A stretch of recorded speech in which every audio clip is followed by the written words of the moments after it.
आजुक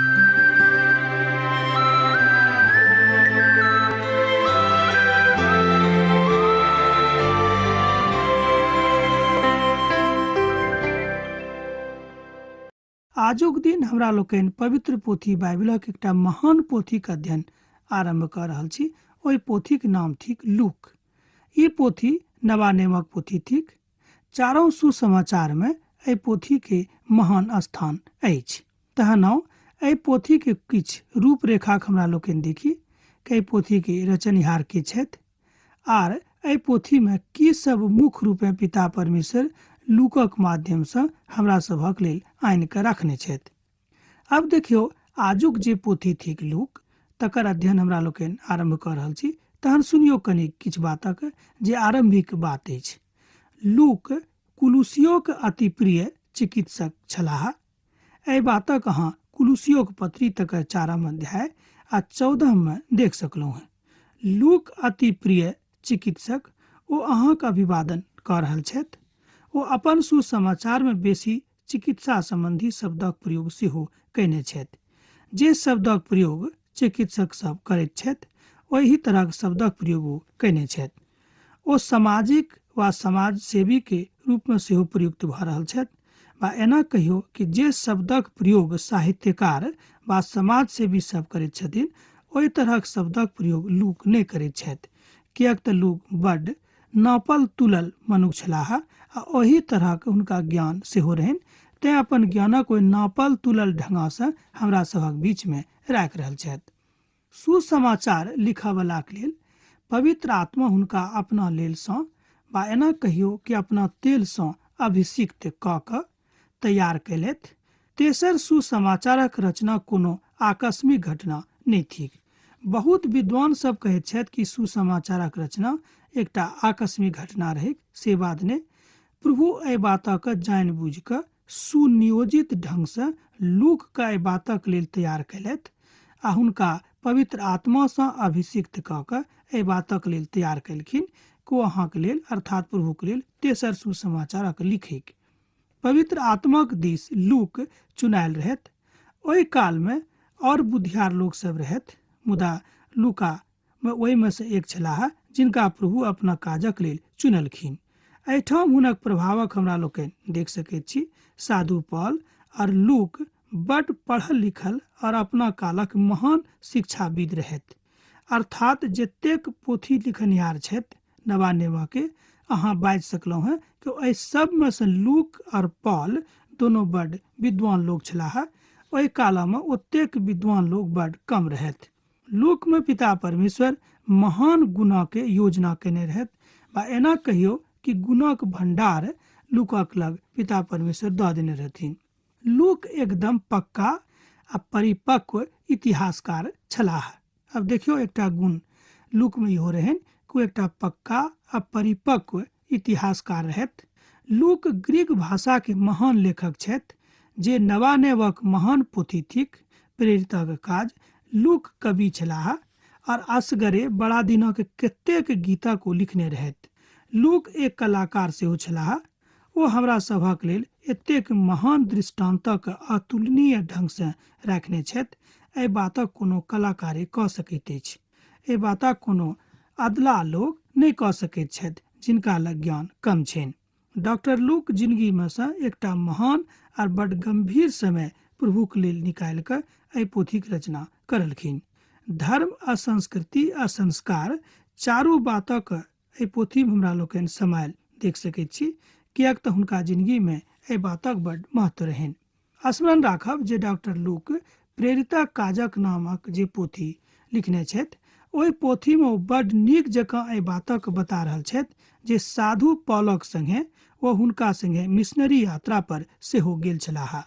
एहि पोथी के पढ़ला सँ और एकटा बात स्पष्ट होइत अछि जे साधु पौलक बड़ निजी जिंदगी में लूकक बड़ महत्वपूर्ण स्थान रहनि।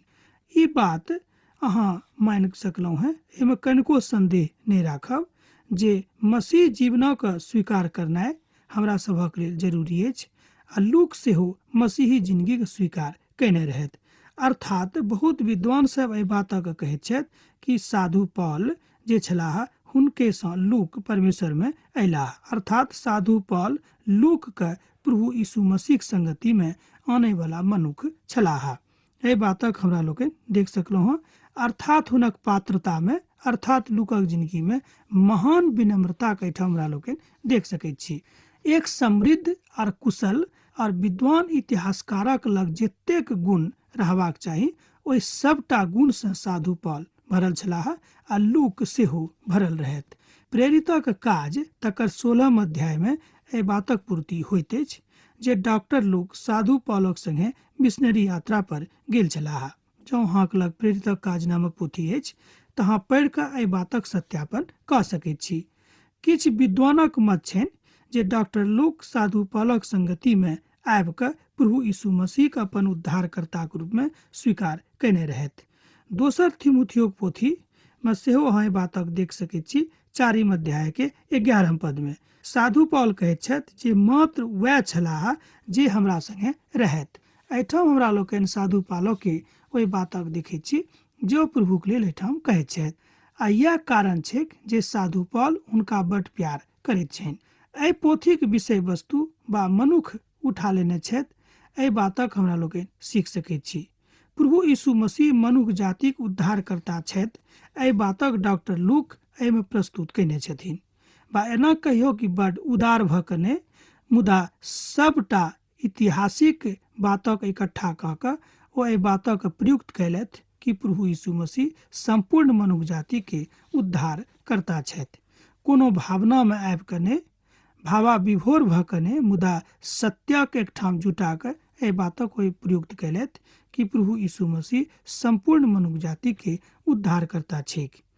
तैं एहि सुसमाचारक महत्व ओहि दोनों सुसमाचारक महत्व से कनिक अलग हटके अछि। हम ई नहि कहै छी कोई सब सुसमाचारक महत्व नहि अछि, तकरो बड़ महान अर्थ अछि, बड़ महत्व अछि, मुदा एहिमे हमरा लोकनि देखैत छी कि लोक एकटा वैज्ञानिक दृष्टिकोण से सुसमाचारक रचना कऽ रहल छथि। हमर भाई बहिन, हमर मित्रवर, अहाँ आजुक दिन बड़ नीक आ बहुत मनोरंजक आ रुचिकर बातक सेहो सीख रहल छी। एहि दुआरे हम कहलहुँ हँ कि जेना हमरा लोकनि देखैत छी कि पबनीक हमरा सभक जिंदगी में कतेक महत्व अछि, एहि बातक हमरा लोकनि लैव्य व्यवस्थाक पोथी में सिखलहुँ हँ। एहिमे हमरा लोकनि सीखैत छी कि लूक एहि बातक कोना कऽ राखलखिन। पहिल यूहन्नाक पोथी तकर 3 अध्याय आ तकर 2 पद में, और इब्रानियोक पोथी तकर 2 अध्याय आ तकर 17 पद में एहि बातक अभिव्यक्ति सेहो भेटैत अछि। हुनक लोग हुनके समानता में बनायल गेलैक।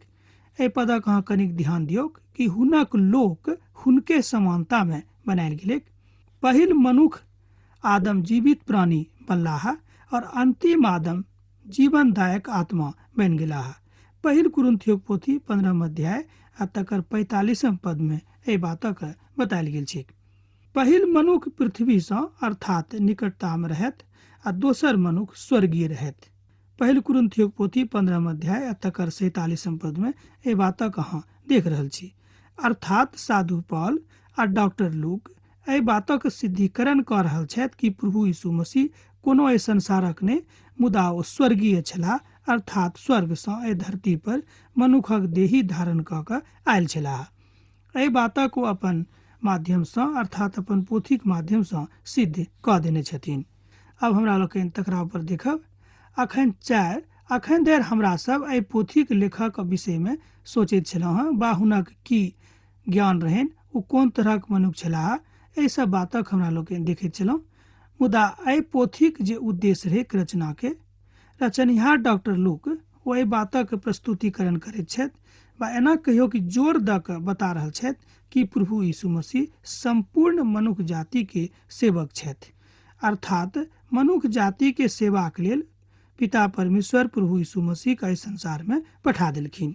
समाप्तिक बात यह भेल कि हमरा लोकनि एहि बातक पढ़ी आ 19वीं शताब्दी के उत्तरार्धक काल में एहि बातक हवा ब्रिटेन में बहि गेलै कि वास्तव में एहि पोथी के लिखनिहार के छथि, लूक छलाह कि आर दोसर कियो।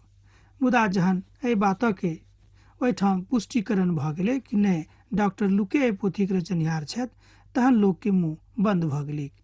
हमर भाई बहिन, मनुष्य जाति के हृदय में शैतान तरह तरह से काज करैत अछि। कहियो कहियो हमरा लोकनि अपन बुद्धिके कारणे परमेश्वरक बड़ छोट बना दैत छी आ बुझै छियनि कि परमेश्वरक कोनो महत्व हमरा जिंदगीमे नहि अछि। एही तरह डॉक्टर लूक एहि बातक एहिठाम बता रहल छथि कि अहाँ नहि बुझब कि प्रभु यीशु मसीह कोनो अधलाह मनुष्य छलाह। ओ स्वयं पिताक दिससँ एहि संसारमे मनुखक देह धारण कऽ कऽ आयल छलाह। एहि बातक सत्यापन अहाँ चारों सुसमाचारमे कऽ सकैत छी। तकरा बादमे जे साधु पौल अपन पत्री लिखने छथि ओहि पत्रीमे सेहो एहि सबटा बातक सत्यापन कऽ सकैत छी। मुदा लैव्य व्यवस्थाक पोथीमे, एसायाक पोथीमे, मीकाक पोथीमे, भजन संहितामे एहि बातक अहाँ सेहो सत्यापन कऽ सकलहुँ हैं कि प्रभु यीशु मसीह कोनो अधलाह मनुख ने, मुदा ओ परमेश्वरक दिससँ चुनायल आ हुनक एकमात्र मेमना छलाह जे एहि संसारमे पठाओल गेलाह। डॉक्टर लूकक एहि पोथीक रचनाक पाछाँ दूटा उद्देश्य लागलनि। एकटा उद्देश्य ई छलनि कि मनुख जाति साहित्यिक बातक तऽ जानेक, तकरा बाद प्रभुक सेहो जानेक, एहि बातक सेहो हुनक इच्छा रहनि। साहित्यसँ बेसी बढ़ि कऽ लूक एहि बातक ऐतिहासिक बनाबैके कोशिश कयने छथि। अर्थात लूक ऐतिहासिक दृष्टिकोणसँ एहि बातक पुष्टि कऽ रहल छथि कि प्रभु यीशु मसीह एक ऐतिहासिक पुरुष छथि। अर्थात प्रभु हुनका एहि दुआरे संसारमे पठौलथि जाहिसँ संपूर्ण मनुख जातिके जी जुड़ाबैक आ पिता परमेश्वरक राज्यमे प्रवेश पाबैक। दोसर सुसमाचारक संगे जँ अहाँ विश्लेषण करब तऽ अहाँ एहि तरह लूकाक रचल सुसमाचारक विश्लेषण कऽ सकलहुँ हैं। मत्ती एहि बातक पूर्णताक ऊपर जोर देने छथि जे ओ यहूदीक राजा अर्थात परमेश्वर छथि। मरकुस एहि बातक ऊपर जोर देने छथि जे परमेश्वरक ओ नम्र सेवक रहथि। मुदा लूक एहि बातक ऊपर जोर दऽ रहल छथि जे पूर्णतामे ओ मनुष्य छलाह। एहिठाम ओ शब्दसँ अर्थ अछि प्रभु यीशु मसीहसँ जे उद्धारकर्ता छथि। अर्थात प्रभु यीशु मसीहके ओ पूर्ण मनुखक रूपमे एहिठाम प्रस्तुत कयने छथि। हमर भाई बहिन, पूर्ण मनुख के भऽ सकैत छै? की अहाँ एहि बातक ऊपर कहियो ध्यान देलहुँ हैं? जे कहियो कोनो तरहक गलती नहि करैक वएह पूर्ण मनुख छथि। आब ई पूर्ण मनुख के भऽ सकैत अछि, अहाँ स्वयं विचार कऽ कऽ देखियौक। तहन प्रभु यीशु मसीह एहि संसारमे मनुख जातिक रूपमे अवतरित भेलाह। एहि बातक सिद्धिकरण डॉक्टर लूक अपन पोथीमे कऽ रहल छथि। अर्थात परमेश्वर मनुख बनि गेलाह। सोझ गप यह भेल कि अर्थात परमेश्वर मनुख बनि गेलाह। ई बात अछि जे यूहन्ना कोनो वैज्ञानिक आधारक प्रसरण नहि देने छथि। मुदा डॉक्टर लूक वैज्ञानिक और ऐतिहासिक दोनों आधारक ऊपर बड्ड सिद्धतापूर्ण एहि बातक सिद्ध कयलथि कि प्रभु यीशु मसीह एहि संसारक ने, मुदा ओ स्वर्गसँ एहि धरती पर आयल छलाह। मत्ती प्रभु यीशु मसीहके राजा और यहूदीक राजाके रूपमे प्रकट कयलथि। ई छोड़लाक बाद अहाँ जँ आगाँ बढ़बै तऽ डॉक्टर लूक एहि बातक सिद्ध करैत छथि कि ओ पूर्ण रूपेण मनुख छलाह। तैँ ओ मनुख जातिक वेदना, हुनक संवेदना, हुनक तकलीफ, हुनक प्रकरण, हुनक कमी घटी, हुनक कमजोरी, ओहि सबटा बातक ओ जानैत रहथि। एहि बातक सिद्धिकरण होइत अछि। हमर भाई बहिन, एहि बातक विषय हमरा लोकनि लैव्य व्यवस्थाक पोथीक जे अध्ययन अखन समाप्त केलहुँ हैं एक दू दिन पहिने, ओहिमे हमरा लोकनि देखैत छी कि एहि पोथीके अध्ययनसँ हमरा लोकनि इहो सीखब कि प्रभु यीशु मसीह संसारिक ने, मुदा स्वर्गीय लोक छलाह। लोक प्रभु यीशु मसीहके परमेश्वरक स्वर्गीय पूतक रूपमे प्रकट कयने छथि। एहिठाम एकटा बात प्रकटीकरण भऽ रहल अछि कि लोक प्रभु यीशु मसीहके परमेश्वरक स्वर्गीय पूतक रूपमे प्रकट कयने छथिन जे अपना दयाक संपूर्ण मनुष्य जातिमे प्रसरण कयलथि आ अपन दयाक संपूर्ण मनुष्य जातिमे प्रचार कऽ कऽ एहि बातक सिद्ध कयलथि कि ओ परमेश्वरक दिससँ एहि संसारमे आयल छथि। ऐतिहासिक आधारक ऊपर जँ हमरा लोकनि विचार करी तऽ एहि तरहसँ अछि। लूक एहि पोथीके अपन देशक थिक, अर्थात लिख सकैत रहथि। मत्ती अपन लोकक लेल लिखने छथि। लूक विशेष रूपे एहि सुसमाचारक रचना विद्वान लोकक लेल आ ग्रीक वासीक लेल लिख रहल छथि। कारणे ओहि कालमे ग्रीक वासीके प्रशंसा बड्ड होइत रहै। ग्रीक जँ अहाँ इतिहासक पढ़बै तऽ अहाँके पता लागत कि ओसभ बड्ड विद्वान छलाह आ ओहि कालमे दुनियामे हुनक विद्वताक सन्मुखमे केओ टिकैवला लोक नहि रहथि। एहि बातक अहाँ सीख सकैत छी। दुनिया के महान विद्वान जाति में हुनक गिनती होइत रहनि। ग्रीकवासी बड़ विद्वान और वैज्ञानिक सेहो होइत छलाह।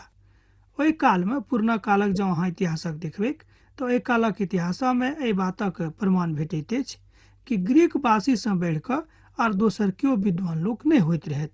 तहन एहि बातक जे चर्चा भऽ रहल अछि ओ प्रभु यीशु मसीह के जन्म सँ पहिने एक चर्चा अछि। तहन पूर्व काल सँ पिता परमेश्वर एहि बातक योजना बना कऽ रखने रहथि कि हम अपन एकलौता पुत्र के संसार में मनुष्य जाति के उद्धारकर्ता के रूप में पठायब। तहन ई बात हमरा सभक काल में पूर्ण भेल, अर्थात डॉक्टर लूकक काल में एहि बातक पूर्णता भेल। तत्वक अभाव भऽ जाइत अछि। ग्रीक निवासी मनुख एहि सबटा बातक बुझि सकैत छथि। घमंडक कारणे अपन समानता में हमरा लोकनि कहियो कहियो सोचैत छी कि यौ कोनो मनुख कहियो ईश्वर तऽ नहि भऽ सकैत। बात सत्यक अछि हमर भाई बहिन, कोनो मनुख कहियो ईश्वर नहि बनि सकैत अछि। मुदा जे ईश्वर छथि से मनुख बनि कऽ हमरा सभक बीच में उतरित भऽ सकैत छथि, अर्थात अवतरित भऽ सकैत छथि। ओ हमरा सभक बीच में उतरि कऽ आबि सकैत छथि। ओहि बातक सिद्ध कऽ सकैत छथि कि हम मनुख ने मुदा परमेश्वर थिकहुँ हैं। मुदा ओ ग्रीक वासिक एहि बातक एहिठाम बतायल गेलनि जे देवताके कोनो बना नहि सकैछ, मुदा ओ तऽ स्वयं में छथि। ईश्वर छोट वस्तु नहि थिकाह जतेक अहाँ सब बुझि रहल छी।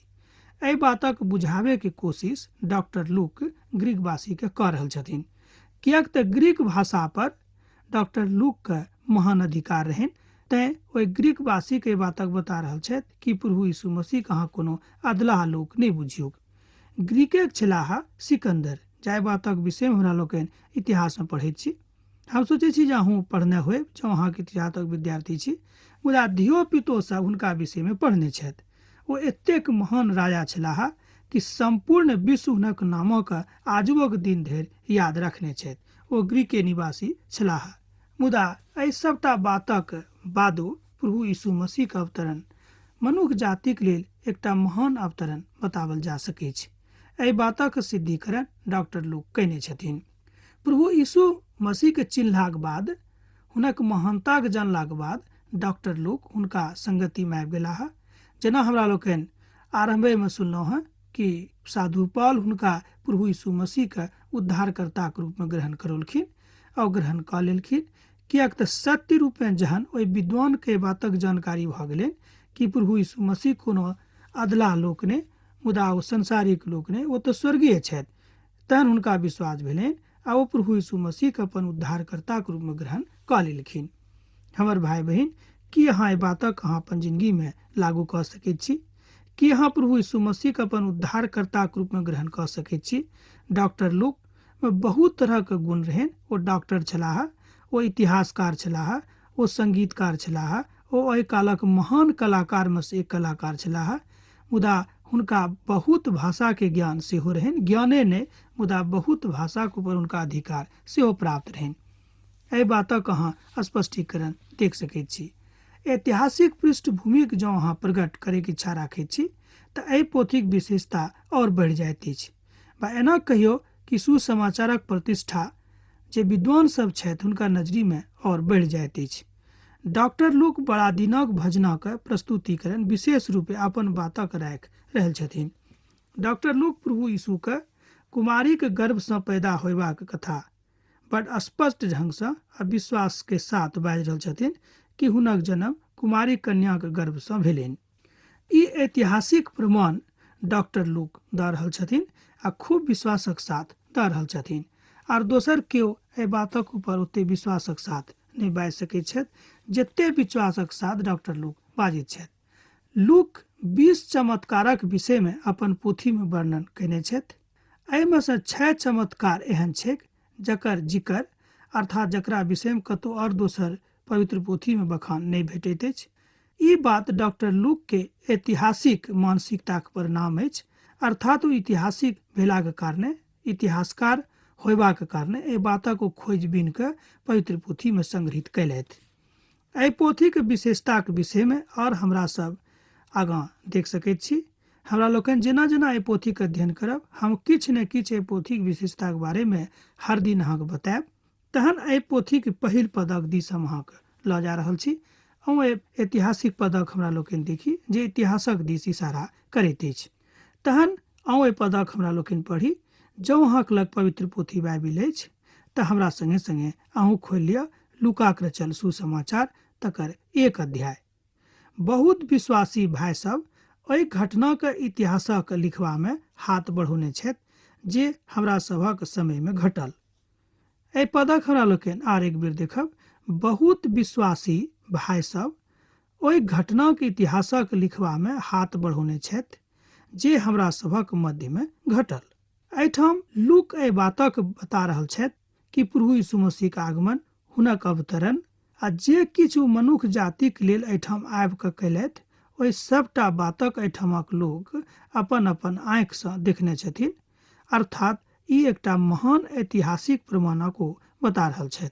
ओ कोनो भावाविभोर भऽ कऽ नहि, कोनो भावुकतामे आबि कऽ नहि, मुदा ऐतिहासिक दृष्टिकोणसँ एहि बातक देख कऽ, सुनि कऽ, परखि कऽ लिख रहल छथि। जेनाकि ओ सब आरंभेसँ एहि घटनाक अपन अपन आँखिसँ देखने रहथि और स्वयं वचनक सेवक छलाह, एहिठाम हमरा सभक बता रहल छथिन। श्रीमान थियुफिलुस, हमरो ई बातक उचित मालूम भेल जे हमहूँ एहि बातक संपूर्ण हाल आरंभसँ ठीक ठीक जाँचि कऽ तकरा अहाँक हेतु लिखू, जाहिसँ अहाँ जानि लेब जे जाहि बातक शिक्षा अहाँक भेटल अछि ओ पूर्णतः सत्यक अछि। हमरा लोकनि एहि विषय पर आर दोसर दिन अध्ययन करब, पूर्ण रूपेण अध्ययन करब, एक एक कऽ कऽ क्रमबद्ध। तहन हमरा आब विदा दिअ, किएक तऽ अहाँसँ विदा होइके काल भऽ रहल अछि। हमर भाई बहिन, प्रभु यीशु मसीहके अहाँ बिसरायब नहि। हाँ, हमरा एहिठाम पाती लिखनाइ सेहो अहाँसभ नहि बिसरायब, किएक तऽ हमरा लोकनि अहाँक पातीके बाट जोहैत रहैत छी, एहिसँ हमरो लोकनि उत्साहित होइत छी। तहन हम इएह कहब आखिरीमे, प्रभु यीशु मसीहके नेह अहाँक जिंदगीमे सदिखन बनल रहैक। आमीन।